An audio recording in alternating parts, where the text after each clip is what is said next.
Welcome back to the Mail-In Podcast. Happy to be back this week. I am your host, Brett Merriman. Sitting across from me, someone I think you'll hear more of as we progress throughout this show's journey. Sally deFries, what's going on, Sally? Not much, Brett. Thanks for having me. Of course. Back again.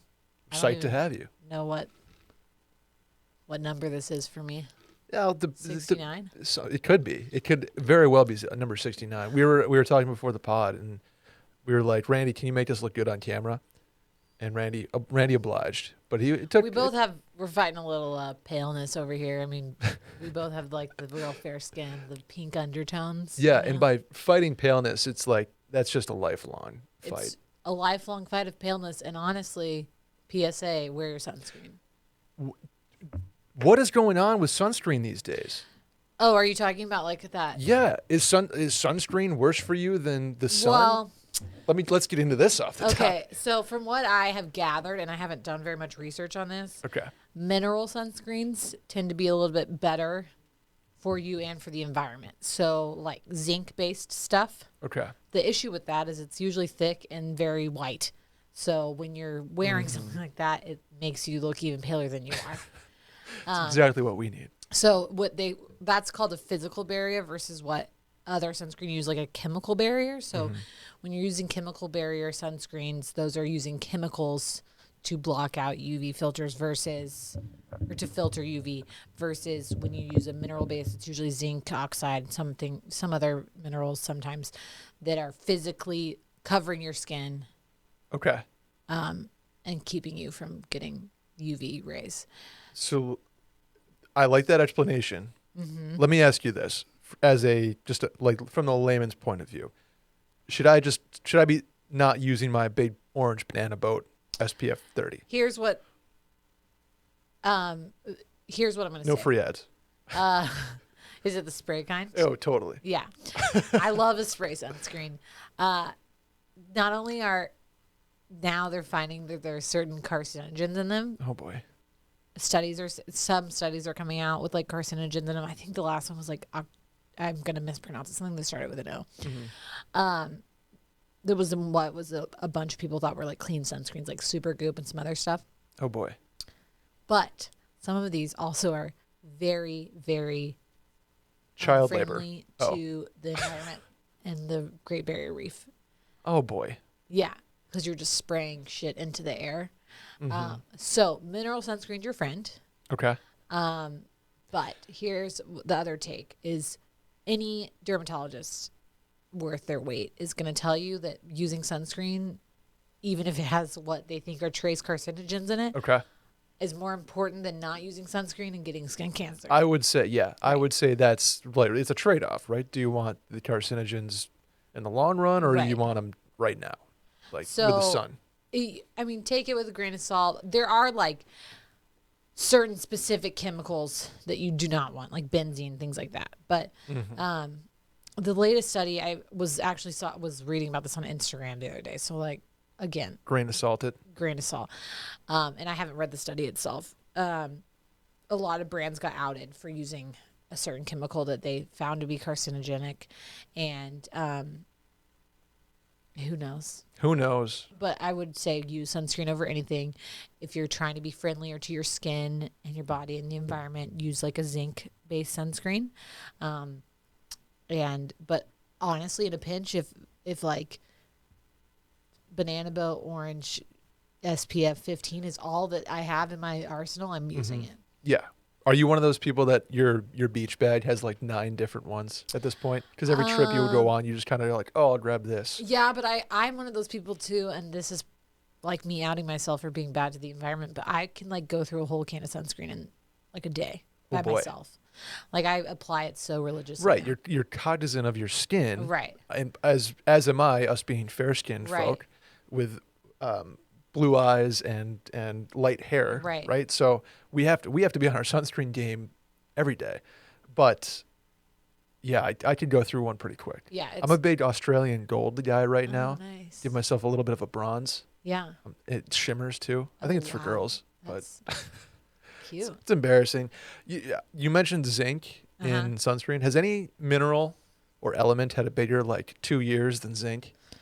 Oh no, Zinc is hot having the hot in the most streets. moment. Like, not only is it great for chemical barrier, or I mean physical barrier sunscreens, but also huge for your immune system. Yes. So take your zinc, people. When you dropped the last March, you sent us a text. You're like, go get this, this, this, this, this. I couldn't find the zinc anywhere. Yeah. I couldn't find it. I don't know if it was out or just I was looking in the wrong places. No, because zinc has always been a big immune booster. So then when COVID was happening, people were like buying it off the shelves. And I found in Zicam, which is my preferred, Zicam's the best. Preferred cold, initial cold blocker, right? If I can feel like a little bit of a sore throat, I'll throw a Zicam in and that shit's gone. Yeah. The Zicam is zinced up. Oh, yeah. For sure. I didn't get introduced to Zicam until a couple of years ago. Oh, yeah. When I was having this recurrent sinus infection for the whole winter. I found that best thing ever. Best thing I ever. love it.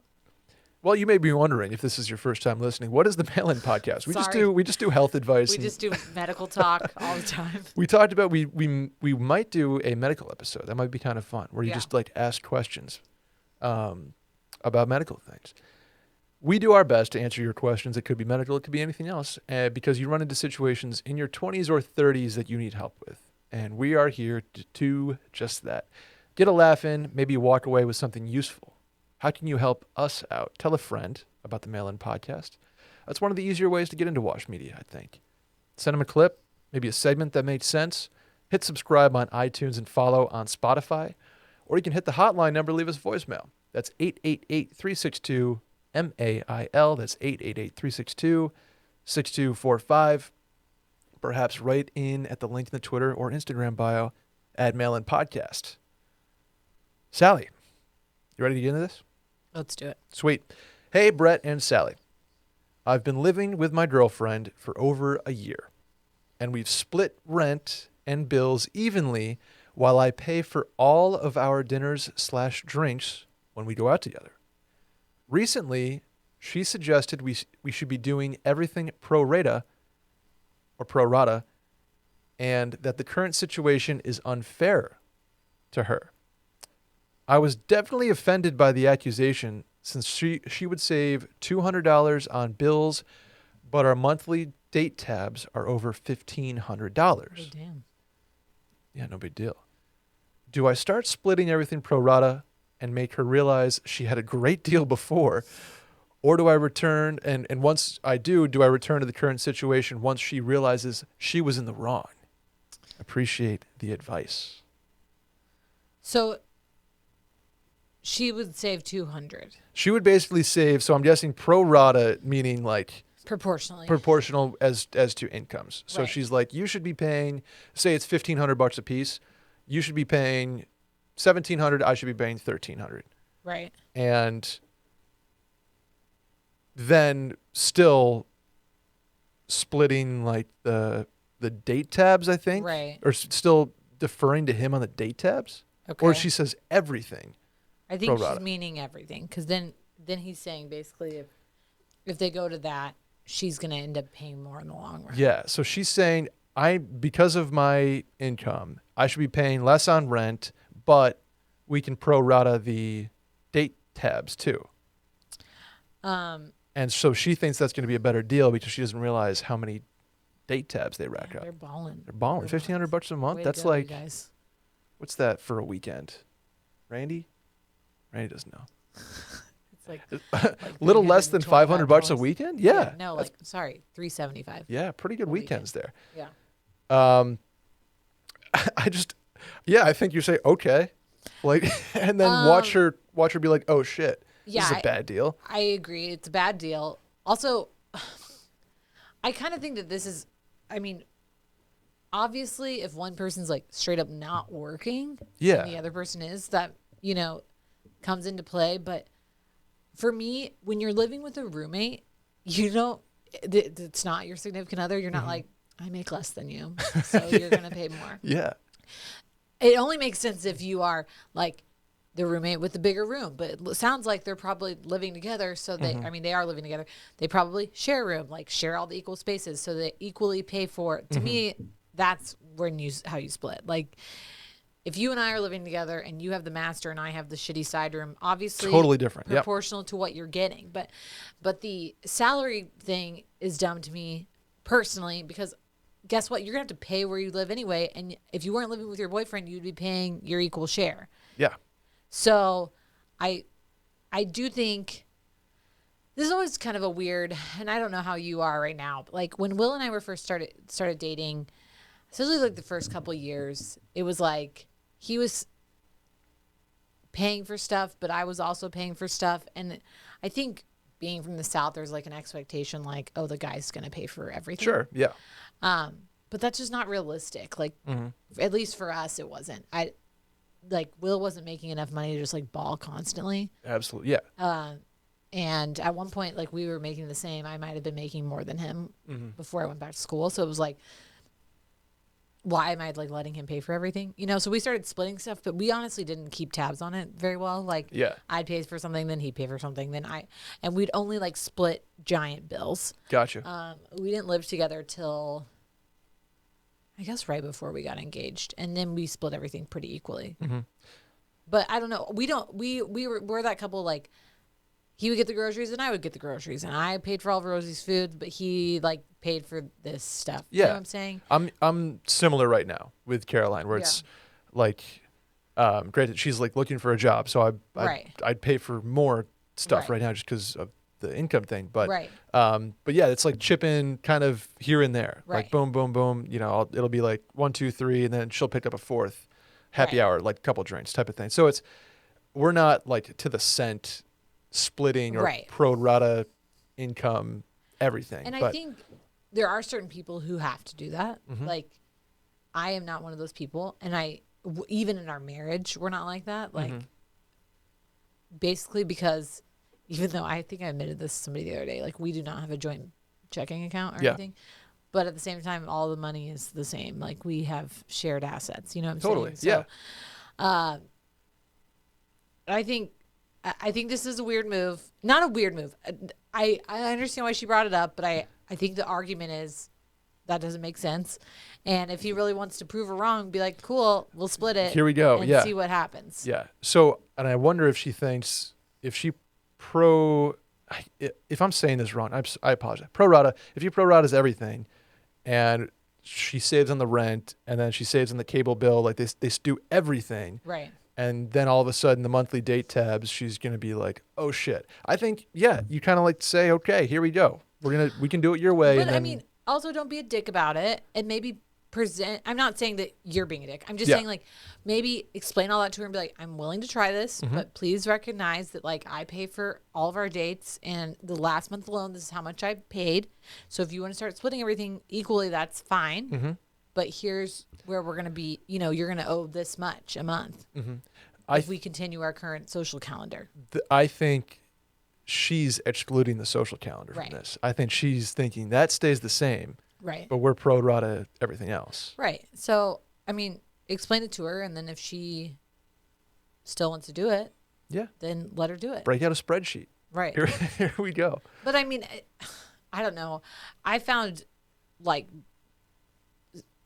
breaking everything up, splitting it every time was really tedious. Like we would get in fights about money where it was just like, okay, really? Like, I paid for this, and this, and you haven't. And so then we would like be like, okay, we're splitting everything. We would do it for like a day and then be like, this is kind of bullshit. Yeah. After every Whole Foods or Central Market run, it's like, here's a Venmo. It's like. Even my friends and I at this point, like one of us covers dinner, we're like, we'll get you next time. And honestly, it doesn't even always happen where we get each other next time. And I'm not saying we don't split stuff, but I feel like, I don't know. I'm not that like stingy with money, and not because I have a lot of it, but because I just am kind of like, it'll come back around to me. The societal like pressure to make good. If somebody picks you up on a beer or a dinner or a grocery run, that's what drives me in a situation like that. So I'm like you, where what goes around comes around, especially with cash, and like that's just kind of how I like to be with people that do that kind of thing. Right. And I will say, when I was in school, it was a totally different story. I had no income. So then I was like, if I pay for something, I'm like, please pay me because I'm broke. Yeah. So to each their own. But I also think that he's right. Let me ask you this real life situation. So you have rent or a mortgage, you have, YouTube TV, you have HBO. I would imagine your passwords get familyed a little bit. Do you have anything that is specific to you and Will in your household that is like, I have XYZ and you have ABC, and that's kind of how it nets out? Or is it split everything type of thing? You know what I'm saying? Where, kind of. So Will has actually, especially when I was on maternity leave and not making money, he usually pays our rent. Okay. And then I pay for like Rosie's bougie dog food that we buy and most of Fritz's stuff. And I think I do pay for most of our streaming services. Gotcha. YouTube TV. Those fuckers. Don't tell Emily, but we split it between me, Will, Lily and Drew, and Emily and Ryan. And Emily paid like up front for the year. Oh yeah. And no one has repaid her. I don't think. Oh no. And she's brought it up a couple times. We're always like, I think we've paid you, but like no one's actually checked on it, and so we might be getting it for free. Just saying. I'm not sure. She's not listening to this, right? Like she probably won't be listening. I definitely think we paid her at one point, but like we were talking the other day to 3 couples, being like, "Hey, should we add like the sports package or whatever?" And she's like, "I don't think y'all have even paid me for the real one." We're like, "Yeah, you know." You know what that is? That's an easy Matt's trip though. Like, Emily, sit this one out. We're picking you up. This is our YouTube TV or dinner. just check your Venmo. Like there's an account of like everything you've paid for. Also true. True. Be smart with your money. Don't be stingy. If you're a not in college kind of person, right? I think that's if kind of. If you can afford to be. Yes, if you can afford to be. You know where or what I do when I'm watching YouTube TV, Sally? I usually like to enjoy a Vizzy or two. Oh, do you? Have you seen the new Vizzies? I have. The watermelon. They came to our abode like last week. Oh yeah. Yeah. Have you dug in yet? I did have one. Okay. Last Friday while the boys were in New Orleans. Hashtag the boys. The boys, and it was delightful. Delightful, right? Yeah, because the issue was that we live next to the lake, and I was watching all these people go to the lake, and I was stuck inside with our son, and I was like, I kind of want to be at the lake right now, but I can't take this baby to the lake. So I popped open a Vizzy. Let's also, go. watermelon is like my go-to summer. Like I love everything watermelon. So this is really up my alley. Okay. That's the new flavors. The watermelon flavors are dope. I like Vizzy because when you're walking down a grocery store aisle, especially the seltzer aisle at this point where everybody and their brother has a hard seltzer, Vizzy's just there with the orange box greeting you like, hey, check this out. Yeah. It's easy to see in a sea of others that are all white, gold, all these colors. You got Vizzy. It's the only hard seltzer with a superfruit acerola. Yeah. Everybody knows it's acerola eating season. 100 calories per can, and it's just enjoyable. The flavors are unbelievable, whether you're doing the OGs, or you're doing variety pack 2, the lemonades, or the watermelon. The lemonades go. The lemonades, no offense to watermelon, the lemonades are my favorite. I will say this too. I have tried my share of seltzers. Okay. You've been around the block a little bit? I've been around the block. Okay. And I'm pretty picky about like the flavors. Even non-alcoholic seltzers, I'll be like that. Okay. Vizzy definitely has the best flavor. Let's I'm go. not just saying that because they're a sponsor. I'm legitimately did drink it before. Yeah. Because sometimes either there's not enough flavoring and you're like, it's way too much carbonation, or it's like way too sweet and it's just syrup, and Vizzy's just right. Vizzy's just right. Yeah.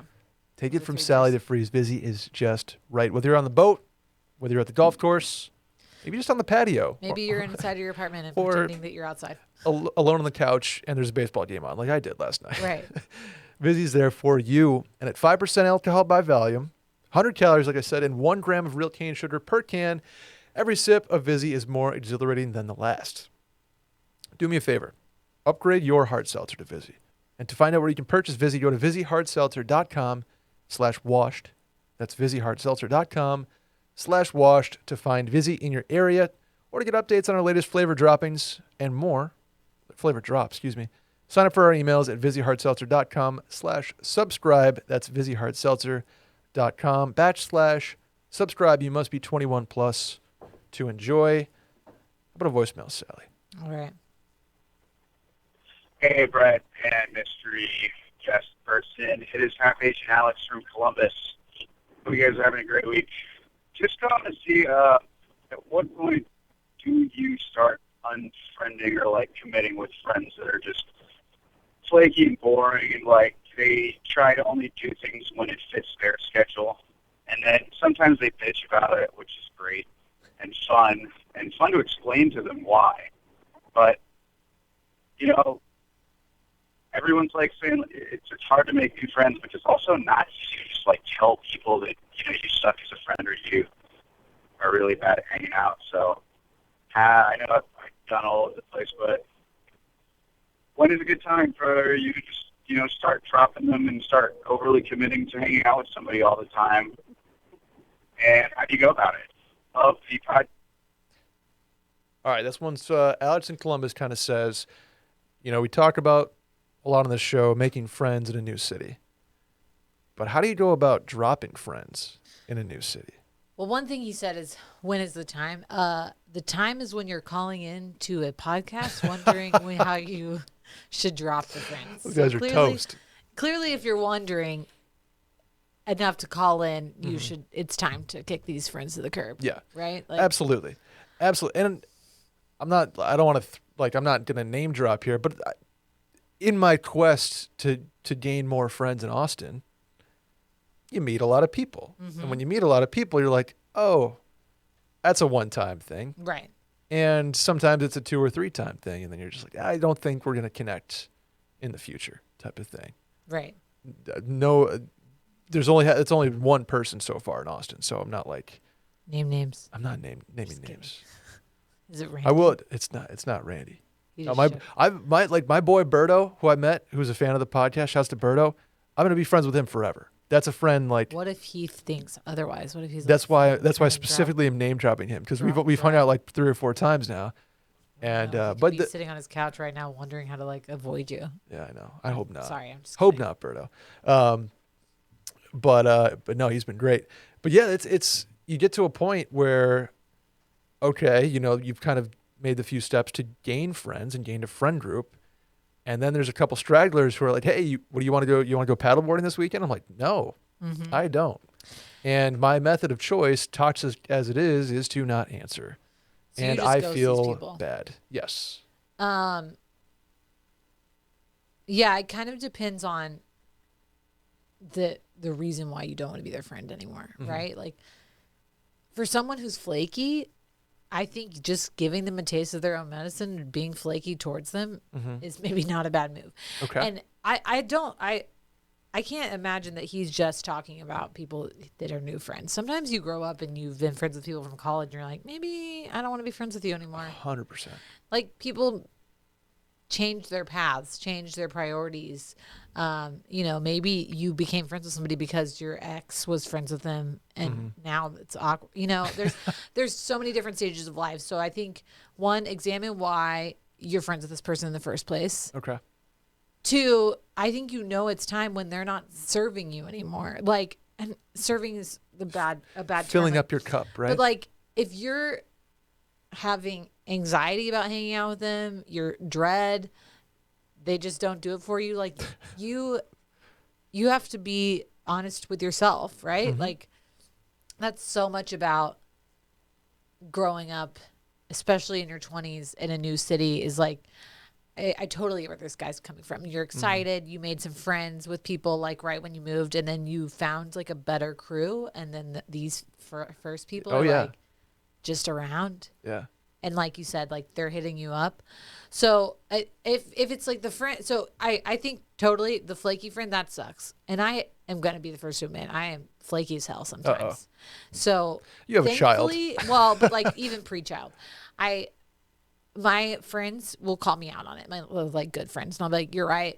I've got to stop," and then I like pick up the slack, right? But like, if you don't, if it's worth you saving that friendship with a flaky person, then call them out and give them opportunity. And if they keep being flaky, then really it's not worth your time. Yeah, my personal opinion. Other friends, like, Like, what about the like really gung ho wants to do something every Friday? Yeah. Like, It's tough. It's tough yeah. because I know that feeling where so-and-so is going to call you or text you at 5:07 on Friday and be like, what's the move? Or like a we're work doing friend this. that's, Like, annoying and you can't avoid them because of yeah. work, you know? Yeah. Oh, yeah. I feel like Randy just side-eyed Brett. I feel like I really feel this way because especially work for me, and I have friends at work now, but like most of the people I work with, I'm like, I probably wouldn't hang out with you outside of this. Yeah. And that's fine. Yeah. Especially when I was like young and in Houston because I had a very like developed group of friends from college that I really enjoyed hanging out with. So then when people from work would like want me to do stuff, I'm kind of like, Yeah. like closer with these people, gonna keep being close with these people. I had the same thing in New York where work friends and like people even just I consider coworkers, happy hour became my best friend. Yeah. Be like, oh, we'll go grab a drink. And we go to the bar right across from the office, drink and a half, 2 drinks. Yeah. And like that satisfied their social interaction with me for like a week. Yeah. And I was like, okay, now I'm going to go hang out with my real friends. Right. But we got that, you consider me a friend, I consider you a friend. We got that out of the way, so to speak. So happy hour, I would happy hour like 5 or 6 times a week. Just because there was so many people. They're so popular. But I was a 22-year-old in Yeah. New York working in an office of 27 to 35-year-olds who were like peak happy hour and also made way more money than I did. So happy hour is always like, oh, I'll have a beer. Yeah. Like in New York, it's $8. But no, I think. I don't know that ghosting them is not a bad way to do it. It sucks. I don't recommend it. I mean, I feel bad every time. And then I'm anxious that they're going to touch back. And I don't know. Here's how you can you don't ghost somebody. This is what you do. Like for the overeager friend that you kind of are just not into anymore, I think you just say you have other plans. Sure. And you do that twice or 3 times and they get the hint. Yeah. Or if you actually have other plans, make other plans. Sure. Or just be like, I can't, I'm taking it easy tonight. And then they're going to like start considering you the lame dude. Like, yeah. I don't really feel like, especially friends that you're not super close with, it's super necessary to like explain to somebody why you don't want to hang out with them anymore. Sure. Unless they're like a really close friend and they did something super egregious. And then I feel like they are owed an explanation. Like, I don't want to hang out with you anymore because you made out with my boyfriend. Or like, that's probably fair. Like, I don't want to hang out with you anymore because honestly, every time we do, we like start drunk fighting about politics and I don't enjoy it. Ooh, yeah. Like if you have legitimate reasons where you feel like I could salvage this friendship, but they're really annoying me with XYZ, I think there is a way to bring that up. But most people, I'm like, if they're like surface friends, you just. Yeah. The guy you met at volleyball who you did a happy hour with twice, and then he texted you 2 Saturdays in a row, and you're just like, Yeah. That doesn't need a whole ass explanation. But somebody who you have a relationship with, that probably could deserve a come down of explanation, or at least like I don't know. Exactly. It's the same thing as like, it's the reason why you shouldn't ever ghost a significant other or like break up with them via text or whatever. Like that person you're spending a significant amount of time with and are emotionally committed to them, things like that. Most friends you're like seeing every once in a while. So you don't need to feel guilty about not having, like, you don't owe them a bunch. Correct. The level of explanation should mirror the investment that person has made in you. But I totally get where this guy's coming from. I have like vivid actually flashbacks right now of like being in Houston. Oh yeah. Like randomly becoming best friends with somebody at a bar one night. You're like, oh my God, we're going to be best friends. And then like 3 weeks in, you're like, this person's really annoying. Like actually maybe like, I'm sure people did that to me. They're like, God, Sally. It's like, what's the same? Be this the girl's energy. gotta chill out. Put out the energy in the universe that you wish to receive. Yeah. And it's like, I'm the annoying one. Yeah. I think we did a pretty good job on that one. Randy, you were listening for that one? I'm just kidding, Randy. We love you. Let's go to the next one, Sally. Hey, guys. I am currently planning my wedding, and I'm getting depressed that I'm not one of the cool girls that will have 10 bridesmaids and 15 people on her bachelorette party. This process has made me feel lonely and sad about not having as many girlfriends as I'd like. Will I look like a loser if I have a smaller wedding party and bachelorette party? Do you have any advice to not feel so sad about that in this otherwise exciting time? Yeah, you're a badass no matter how many people you have on your Correct. bachelorette party That or is bridesmaids party. correct. These people that have 15 people up there, do you think they really need 15 people up there? No. They're best friends with 3 or 4 of these people. Mm-hmm. And if you have 3 or 4 people on your bachelorette party or in your bridesmaids bridal party, excuse me, I couldn't find it there. It's all about who you love and trust and are the closest friends with. It doesn't matter if it's 2 or 20. Yeah. I think you're going to have a great time with the people that you're closest with. And the numbers shouldn't matter. Correct. I totally agree with this. I also get it. So Sure, yeah. being one of a person that I will say I have a very huge post-college friend group. Sure. Obviously, right after college, when several of my friends were getting married, I was part of weddings where we had huge bridal parties, and would go to bachelorettes with like 20 people on them. Yep. I loved it. At the same time, I was in people's weddings that I literally don't speak to anymore. Right. Like, I was one of 10 or 12 bridesmaids that I don't actually speak to the person anymore. And not because of like we had a falling out. It's just because like probably shouldn't have been in the wedding in the first place. Yeah. You know what I'm saying? Yeah. I've also been part of weddings where I was literally one of 15 bridesmaids and she's my best friend. Yep. So it is what it is. I feel like I could count on 10 fingers people that I talk to like almost weekly. Mm-hmm. Probably 5 fingers that I talk to like almost daily. And that I feel like is a pretty big number. That's like Totally. a lot of commitment to keep up with that many people. Part of the reason that exists is because we have like a group thread. Mm-hmm. And that's the only reason why I'm like in constant communication with these people. Sure. Part of that goes back to like being in a sorority at UT, and part of it goes back to the dorm that I lived in. Like most of those people I'm friends with for that reason. But at the same time, like I look at Will, whose main friend group is his best friends from high school and like who he grew up with. And I'm kind of jealous of that because I have friends that I was friends with growing up and from high school, but we do not keep in touch as much as like my college friends do. Sure. I honestly think looking back now that I'm 30, am I 32? Yeah, I'm 32. Okay, sorry. I had to really think about that for a second. Now that I'm 32, were there parties that I went on, like bachelorette parties and weddings that I was in that I was not close with the person, that I like didn't really need to be there? Yes, absolutely. And honestly, some of my favorite memories of bachelorette parties or weddings were when it was a smaller group, or like, because I think there becomes a point where it becomes less about celebrating your friendship and more about like showing everyone like, look, I have tons of friends. Absolutely. And and there's absolutely nothing wrong if you want to have 15 bridesmaids. Mm-hmm. That's totally fine too. And that's 100%. Great. Yep. I obviously Will and I didn't even have a wedding party. I kind of wish that I had a couple people there with me to like talk me down of like the nerves. Sure. But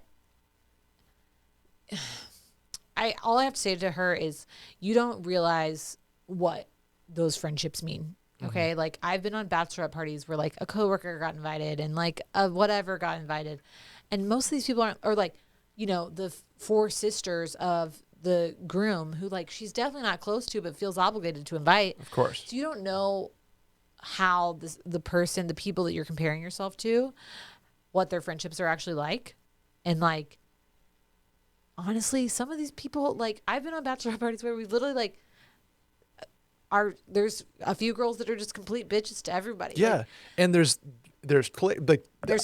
The people break off and you don't see 8 of these people the entire weekend. I've never been on I've been on one bachelorette party. One. Okay. Where every single person was friends. Honestly, one. And it's because my friend who got married. Okay. All of our college friends all went to high school together. Mm-hmm. And so I didn't go to high school with them, but I was best friends with them in college. So literally every person who was there I was friends with. Nice. It was awesome. That has never happened to me again, ever. And I've been a bridesmaid like 20-something times. Most of the time, without fail, it is the college friends versus the high school friends. And then like the one work friend straggler. Yeah. So even though there's 15 people on it, it's not like there's like 15 people doing a kumbaya moment, whatever. Those people are all separated and they don't feel like they're getting FaceTime with the bride. So they're like going off and doing whatever. And it honestly like detracts from the situation. Like Sure. with Lily's bridesmaids, and I was the maid of honor on her bachelorette party. It was like herding cats because you have like one group over here, one group over there. And I kind of want to be like, this is about Lily. But when there's that many people, not 15 people aren't going to get FaceTime with the bride all at once. Yep. So at least for this girl, all of her friends are going to get to spend quality time with her, which is what it's really about. Right. The way to not feel sad about this is both your bridal day, your wedding day and your bachelorette party are going to be all about you. Right. And it's not going to be about what 4 of these girls, what pool they want to go to in Right. Vegas. And even if all 5 of the girls that you're having are not friends, they could all be from different facets of life, but there's only going to be 5 of them and they can't like go be bitchy with a crew of 5 other people. To me, this just goes back to like comparison is a thief of joy. You have no idea. Like you may be sad feeling like you don't have a lot of girlfriends, but at the same time, you don't know that these people who have 15 people on their bachelor party, they might not be that even close with some of these people. 100%. 100%. So, enjoy the friendships you have. Try not to be sad. You are loved by people. It's going to be amazing. Exactly what you said. Like you're going to be surrounded by the people that care about you. You are the center of the weekend and the center of the day. And having a smaller party in both scenarios only increases that effect. So enjoy it. But also to be clear, if you want to have 15 bridesmaids, if you want to have 25, also been there. Yeah. Been a party of 25. Holy I'm not shit. kidding.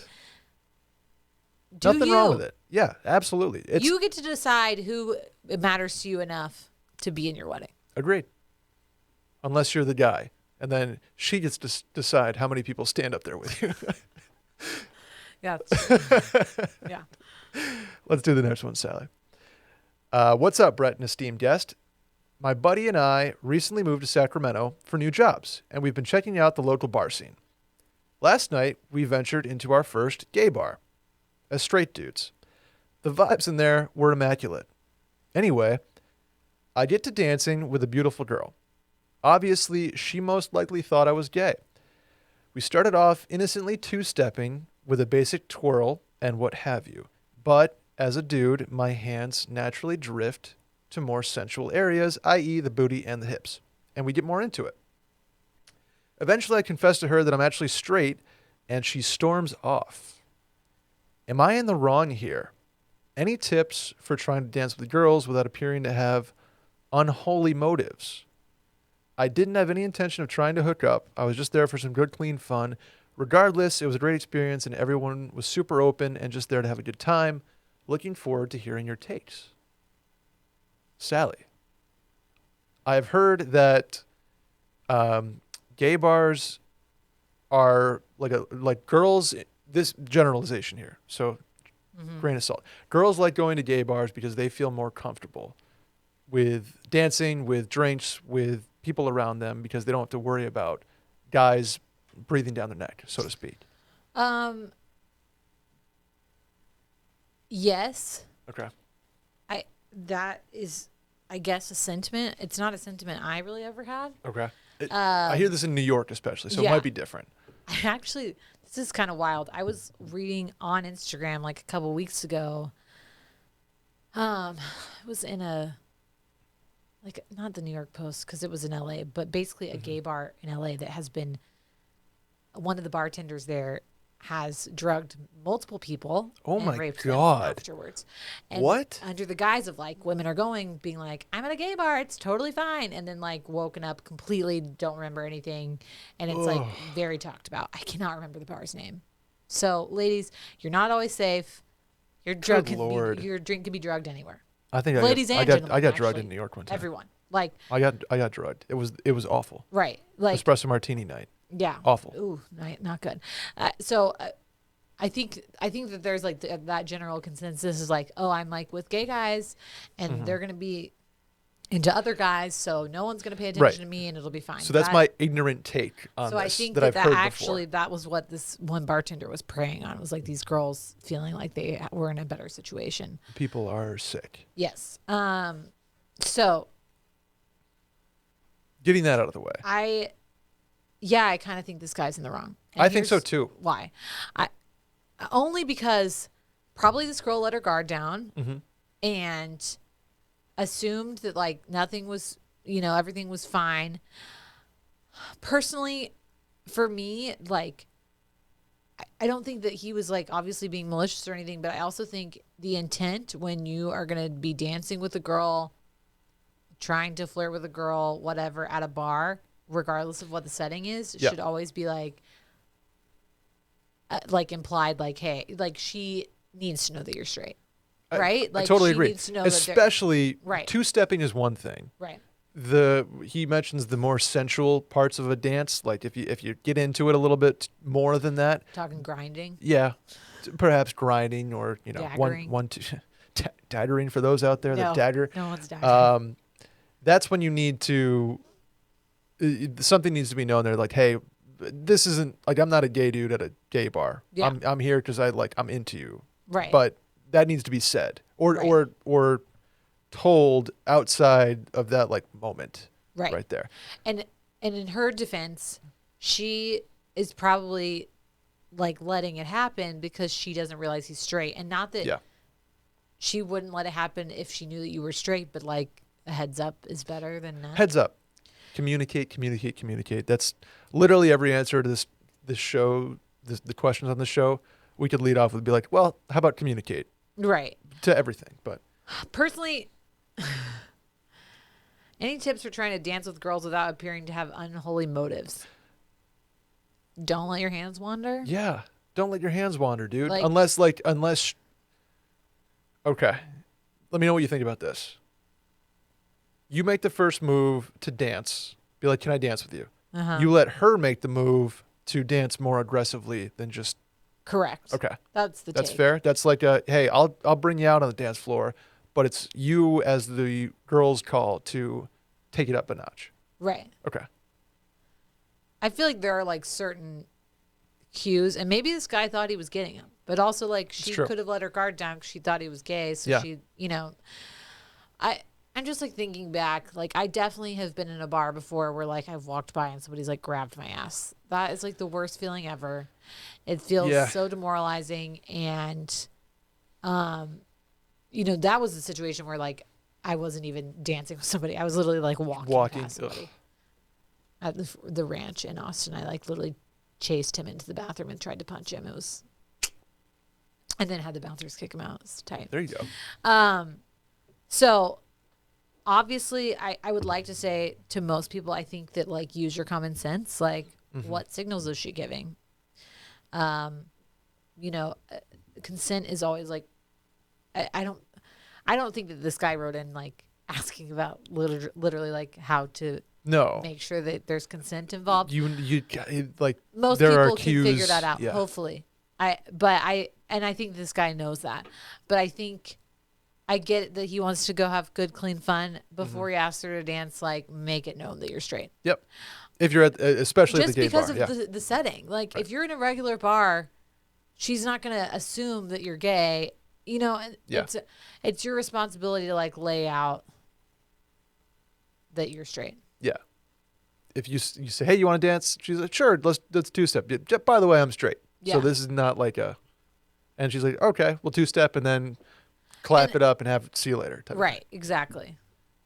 Yeah, I haven't gone out to like a dancing, like a grinding situation, and I don't know how long. Oh, man. Yeah, I know. Probably college. I don't think I've been to a gay bar since college. And honestly, part of me always felt like I wasn't really wanted there. And not like, I don't know. I always felt like, am I like encroaching on someone else's scene that they don't want me here? You know what I'm saying? Like, okay. There are some like really, really fun gay bars in Austin. Mm-hmm. There's like a whole street, isn't there? Yeah, 4th Street. And we would go in college, but then I'm like, are they just like thinking like, oh, these annoying ass drunk girls? Like, And I wouldn't probably they wouldn't be wrong for saying that. Like, we're probably like, oh my God. Like, they were probably like, you're the worst. So maybe I just need to be a little more self-aware now. But I don't know. I mean, also, like, one of the bars that we went to that was a gay bar ended up getting shut down, RIP, was really tight because they had sharks in the floor. Like real life sharks? Yes. Like what? A clear floor, and then there was like a tank underneath them. Well, it turns out that place got shut down because... Did somebody fall through? No, it was a money laundering front. But also, they were like having to replace the sharks like every few weeks because the like vibrations would kill them. Oh. I cannot remember what the name of it was called. It was next SeaWorld? to No, but like, then I found out that and I was like, this is actually like really fucked up. We got to not come here anymore. That's the documentary Blackfish 2. Yeah, it's about this bar that had shark. They were like baby sharks, you know, they were little tiny. Yeah. I don't know what kind of sharks they were. Oh my God. It's low-key fucked up. And then that was in a string of bars that got shut down by like the DEA for like being a money laundering front. That'll do it. Yeah. That'll do it. Yeah, so. Concluding with this. Make the first move, meaning if you want to dance, ask her to dance. The subsequent moves should be her lead. If it's going to progress. Right. Deal? Deal. Next question. Sally, this one is for you. Okay. I have a 6-month-old, and my husband is so unhelpful that I'm losing my mind. When do I ask for help or explain my frustrations? Or excuse me, when I do ask for help or explain my frustrations, then he acts like I just can't handle things. I feel like I have no time to breathe, let alone feel like myself. To note, we both work full-time in advertising. How do you and Will work together to tackle the parenting load? Love, a very tired Saldio. Communication. Is always your friend. Mm-hmm.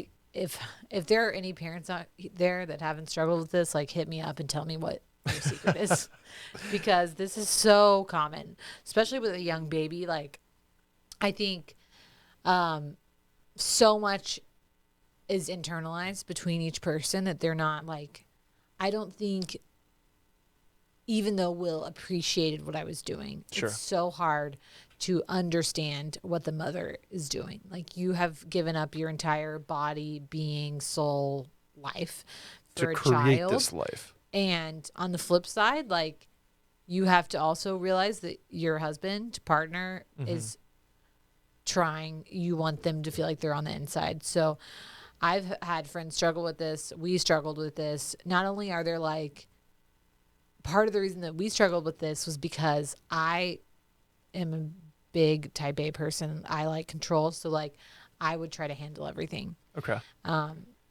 And I want it done my way because every other way is wrong, you know, sure. like yeah. type of thing. So if you would do, like, Will would try to take something off your plate, right, you'd be like, no, you're doing it wrong. Correct. Let me do it. And then over time, that gets to the point. And then it just turns into like me doing everything. Right. Couple things. One, when you ask for help, be specific. Okay. Like, don't just be like, can you help? And I did this. I think everyone does this. My mother does this, and it kills me because I'm like, what do you want help with? Like, she's like, I just need your help. And I'm like, give me specific tasks. Like, yes. So give specific tasks. Like, can you go change his diaper, and can you go to start the laundry? Like, specific things. Men are not mind readers. Neither are women, by the way. Okay. So in every relationship, this doesn't even involve parenting. When you want something, ask for it. Yes. And ask for specifics. Like, don't, like, if you want to be taken on a date, say that to the person. They can't just read your subtle hints like we think that you can. Because turns out y'all are real dumb, and so are we. And we all just sit there and like trying to sidestep around what we actually want. No one says it. So number one, start with that. Two, if at one point when Will and I were raising Fritz in like the first 2 weeks, I looked at him, and I was a nurse. I am a nurse.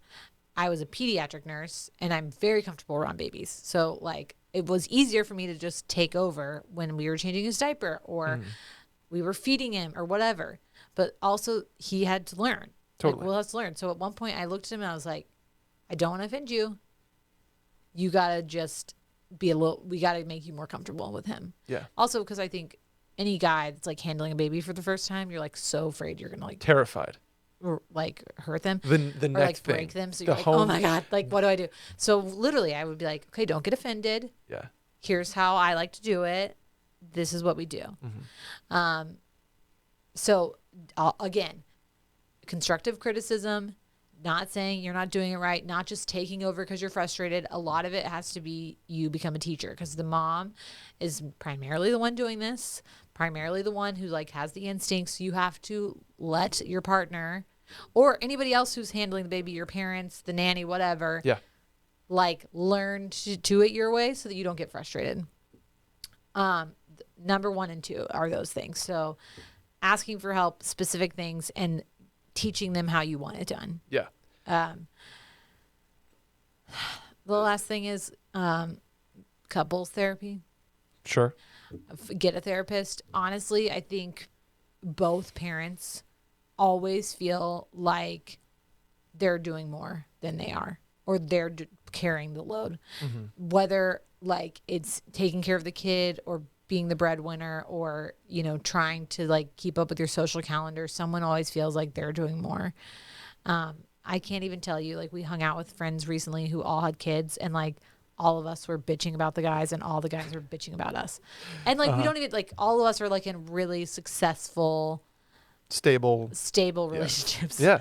And you're still like, you like can't even wash the bottle right. Like it's dumb shit. Like, yeah. The only reason I say that is because she said, I feel like I have no time to breathe, let alone feel like myself. That's really hard. And many of my friends, myself included, have like felt like you are not yourself when you're postpartum. Sure. Usually that fog starts to lift around 6 months. And then most people report like at a year mark is when you really feel like, oh, I'm like my human self again. You're back. And working full time makes this a million times harder. So enlisting help of relatives or getting childcare, whatever. And then honestly having a frank conversation of like, here is what I need. Like, here's what I need you to do. Here's what I'm going to do, and splitting up stuff. And then also taking time for yourself. And everyone said that. They were like, take time for yourself. Yeah. Make sure you're getting you time. You're like, oh, okay. Like, when am I going to do that? Right. But honestly, it's so important. So even like once daily, handing the baby to your husband saying, I need 15 minutes. I'm going to go. And then you can have 15 minutes. Sure. Yeah. The practical side of me is like, is there a checklist? Is there a like all of that it will never work. Goes out the window. After like, one you day. have all these like you like look at your friends who are struggling before you have a kid and you're like I'm so in tune with my emotions, I'm gonna kill this. And then you have a kid and you're like, you feel like your head is cut off from your body. Yeah. So I truly think a lot of these life lessons can be applied to everything, and I don't even listen to my own advice half the time. But you have to communicate to your partner how you're feeling, and not just like I can't I'm do not it all. myself. I'm not myself. I need time. Like you need to. I like the say, specifics part of what you say. When you come home from work, or when we both get home from work, we each need a second. So you take your time, then I'll take my time. Make it very, like, lay it out like you have to for a kindergartner, for both of you. Yeah. I totally agree with that, because I could see, no offense to this person, I could see him saying, I just need more time. I need to be myself. I can't do it all. That doesn't get you anywhere. In the mind, obviously something's wrong, but the guy's going to need more than that, right? Because he can't read minds, like you said. And unfortunately, like, we are one of the first generations that like has split parenting pretty equally. Yeah. If you talk to like your parents, and your mom might say like, I did everything, and your dad didn't do anything. Like, again, there's so much more being said, because you know what? Guess what? The dad's probably like doing a lot behind the scenes that you don't realize. I think people aren't honest with themselves about how much work goes into a relationship alone, let alone like a relationship once you add a kid. But it's hard. You're going to only hurt yourself in the long run if you internalize everything and then just like let it fester. Totally. Communicate. Yeah. Communicate and do. We could just answer every question on this podcast is like, just communicate. I swear. And Sally, that's been like a huge thing over the past 2 years for me. You know what helped me is going to therapy. Yeah. Like, honestly, I needed someone to teach me how to communicate Sure. better. Yeah. Because so much of it is like learning to identify your own emotions and then using that to communicate with your partner how you actually feel, which a lot of times we think we know how we feel and you really haven't like sat there and done the personal work, you know?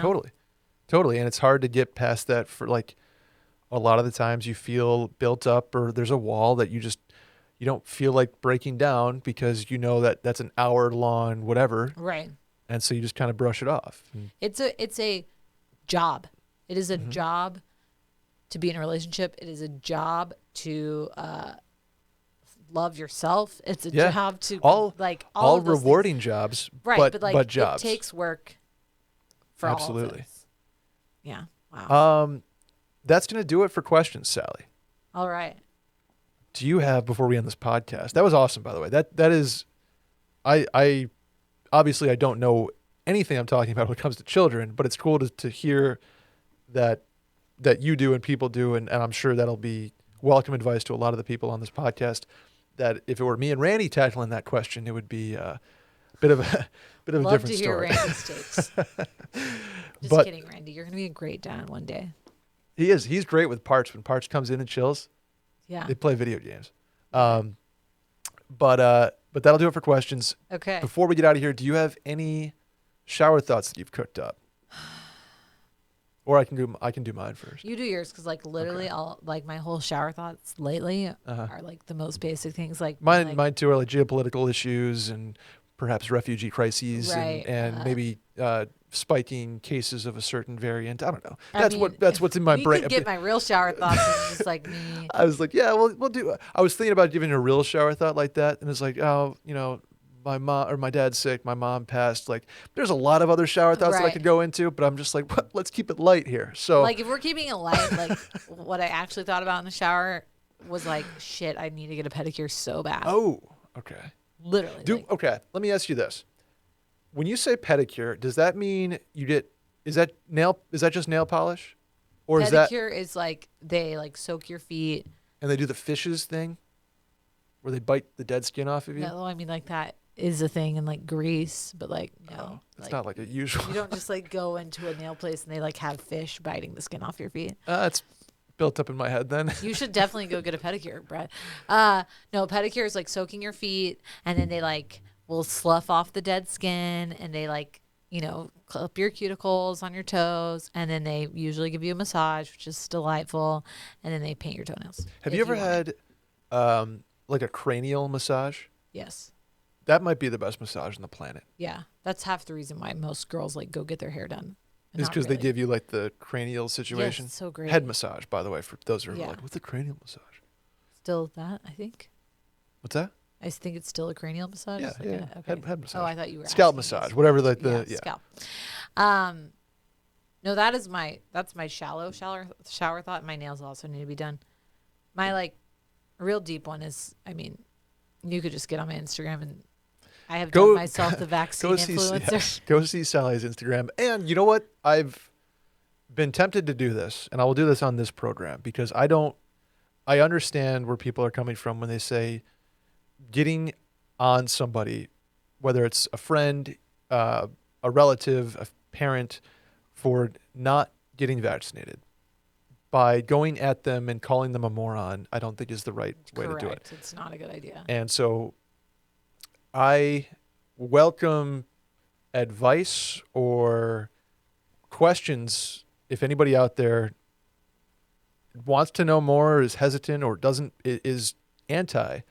I'd have a conversation, right. And I'd like to keep it friendly because I have a lot of friends who aren't, and it's like, okay, how do I have a conversation that's productive here? That was honestly so maybe that's a good shower thought. Yeah, are about is like help me understand. Yeah, where you're at, and I will say that only about this because I think you can always go back to that when you're like arguing with somebody about politics. You're like, well, I just want to understand what your viewpoint is. But like, honestly, most of the time you're just trying to push your own viewpoint on people. It's cliche, right?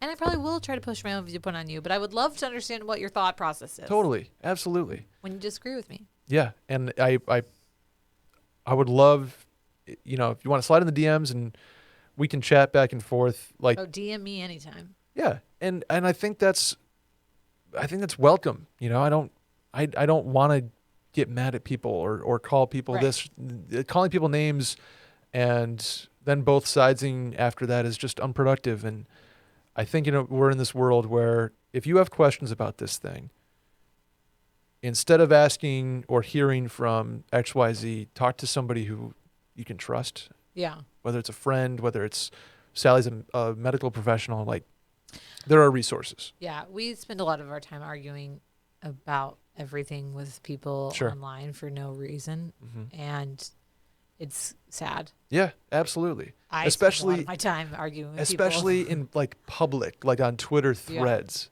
Yeah. I just, and I get it, but if you want a venue that's not public and won't be screenshotted, right? Like slide in and let's talk. I will say that on Instagram, people have been like mostly supportive or like actually DMing me with questions. Yeah. When I posted about vaccines on Twitter. Yeah. Oh. Because people can just like literally search like vaccine. Right. And then you have like real intense people coming at your neck that you don't know. And you're like, oh, shouldn't have said anything. That was, and I love Twitter. I do love Twitter, but wow, people can really like come at you without wanting to have an open conversation. Sure. They're just like there to kick you. Twitter is a cesspool. But it's a great cesspool. It's a great cesspool, and I am addicted to it, but it is a cesspool. Yeah. What's your shower thought? So keeping it light, somebody asked us what's the most overrated restaurant in Austin, Texas. And I have an overrated dish, and I've talked about this on Circling Back, and that's the Bob Armstrong dip. Yeah. I like Matt's queso better plain. Really? Yeah. I love it. Don't get me wrong. I just think, and maybe it's probably because I'm not a huge guac guy. Yeah. But I would do queso and even add the beef. I do forget that you don't like to stir it. Yeah. Yeah. Okay. Yeah. So, but I'm not saying Matt's is overrated. I think the most overrated stuff is like a Torchy's tacos type of thing. I would say that, but Torchy's is really not that overrated. But again, tacos and quesadillas and chips and salsa are hard to be like, oh, it's super overrated. They're all similar. If people, there is a camp that says Maudie's is overrated. I know what I think is the most overrated thing. What? Franklin barbecue. Okay, so I can't even say that because I haven't been to Franklin's. Oh, okay. Yeah, I think it's overrated. I think the brisket is fine. Yeah. But that's that. I can't even think of a place where I'm like, There's some bars and cocktail bars. Actually, I have an answer. Wu Chow. Wu Chow is overrated. Ooh, okay. I love soup dumplings. They're great. But like to me, same thing about like your thought about tacos and quesadillas. Most Chinese food, like you're not reinventing the wheel here, okay? Soy sauce is delicious. Put it all over everything. Like I love soup dumplings. They're delightful. Okay. But hello, Trader Joe's, pretty good. Very good. Soup dumplings go. Whole Foods pot stickers. Yeah. Ugh.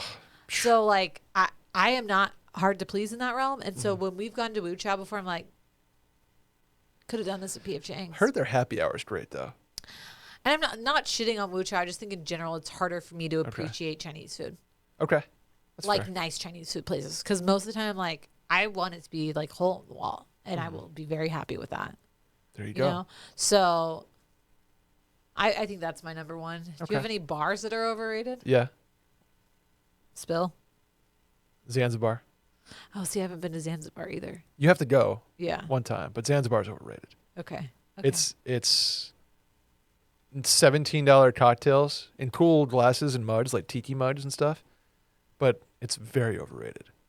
See, and I think Austin has a lot of stuff like that right now. Yeah, the hot in the street stuff. There's a lot of like there are some hot in the streets. Sammy's Italian, for example, that I'm like, wow, that lives up to the fucking hype. Yeah. Because that delivers. Yeah. But then there's the new, like, you see the Bachelor in Paradise cast there, and you're just like, ugh. Or like P6 is like an Instagram. I hate P6 bar.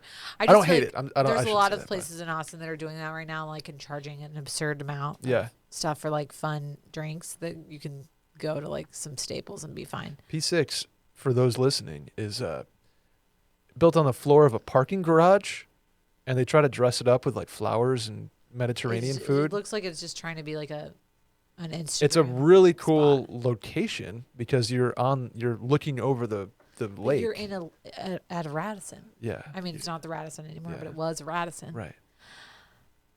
Here's my underrated take. This will always be underrated, and it's not even in Austin. But you mentioned. Okay, sorry. Go ahead. Then I have a question for you. You mentioned Zanzibar. Yeah. If you're in Houston, go to the Heights, and go to Lalo. How have I never been to Lalo? Oh I'm talking to Caroline specifically here. Caroline, if you're still listening, how have we never gone to Lalo? I literally lived like 2 blocks away from it when I lived in Houston, like the last year that I was there. Yeah. You walk in, it's like so dark, so cold, smells like lime. It's delightful. Okay.